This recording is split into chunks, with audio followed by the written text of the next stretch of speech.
Okay, so I went ahead and I exported everything to FBX format. I didn't use the Maya scene file away. In this case, I just wanted to export that stuff out real quick. I came in here in the meshes folder. This time, for some reason, I just want to make a note of this. For some reason, I don't know of, it didn't do the little bug from earlier, where these little FBM folders wouldn't appear and you had to kind of leave and then come back to Unity. This time it did it correctly in one shot. So sometimes it works perfect, sometimes it doesn't. Again, black magic. Okay, so anyway, let's go ahead and let's drop some of this stuff in here. The broken wall, I'm going to change the scale factor there to 1. The building, I'm also going to set that to a scale factor of 1. Cable, I basically brought in this stuff from Maya just so we could get it in here and, you know, see how it looks and stuff in Engine. Nothing like working really hard on something and then putting it in the game engine and seeing it in all its glory. Okay, so let me bring in this broken wall object. Back off a little bit over here. Let me drop this guy in. Place it over here. It's kind of the way that I'm setting this stuff up. So you can place this over here so you could check it out. Let me go to the broken wall over here, to the material. I want this to be maybe a bump specular. And the material doesn't have a normal map now, so I'm going to jump in here and drop in the normal map. Now the normal map, of course, we need to import it correctly. So if I hit fix now, it's going to go ahead and change some of the import settings to accept it as a normal map the way it's supposed to be. So the fastest way to do that is by hitting the fix now button. Earlier though in the previous video I showed you how to do it the long way, just so that you know how to do it. Okay, so let me drop in this building over here. Again, I'm going to go with a bump specular. I'm going to take the normal map there, drop it in, fix it.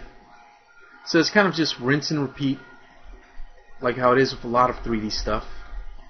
A lot of things in 3D involve rinsing and repeating, so to speak. So I can bring this guy down here and bring this up. Specularity is a little bit off.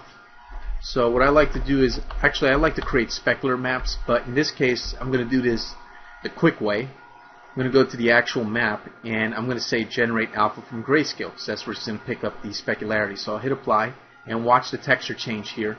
It's a small change, but it makes a difference. Alright, let me bring in this cable object right here. It's obviously a little bit too big. I don't have a normal map for this, so I'm just going to go with a specular shader, which will look pretty good. And I also want to, you know, scale this guy down.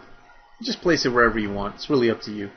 And the next thing, let me see. Oh, here's this panel, the one that we originally did in ZBrush. Let me go with the bump specular material here. I'm going to drop in the normal map, fix it, and I'm going to drop the panel in here. It's kind of lying there flat, so let me change the size, and let me also just make it kind of face us like this. Kind of move it up. You can see it looks really cool in the viewport. You can see all the detail and stuff. Looks awesome, actually. Let me jump into the game here and walk up to it and check it out. So you can see here all the detail looks fantastic with the normal map. All that detail wouldn't be possible without the magic of normal mapping. So that's why we normal map things in game development. And if you look at this wall, if I look at it from the side, you can see the depth in the cracks and the damage on the wall. Really looks more convincing, more realistic than if you had just taken a polygon plane and slapped a nice looking texture with a normal map. But when you combine this geometry modeling method, it just looks so much better. You can see there the 3D actually pops out, makes the object look more convincing, more realistic, and just makes your games look a whole lot better. Okay, so that's pretty much it for inputting all this stuff in Data Asset Exchange. Data Asset Exchange is one of those things where things on paper are supposed to work a certain way, but when you get into development, into production, things are being moved from one environment to the other, and especially when you're moving fast. You saw black magic, things can go wrong, a few little quirks here and there, but for the most part, I do like the Data Asset Exchange workflow between Maya and Unity. It works out pretty good. I've worked with a lot of game engines in the past, and you know, 5-6 years ago, data asset exchange was a real pain in the rear end.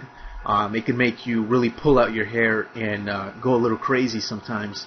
But with the Unity engine, it just works really good with the FBX format. It works great. It just works really good. You can't really complain about those little quirks a lot until you try doing data asset exchange with other engines and a few years ago. Okay, so that's going to do it for this video.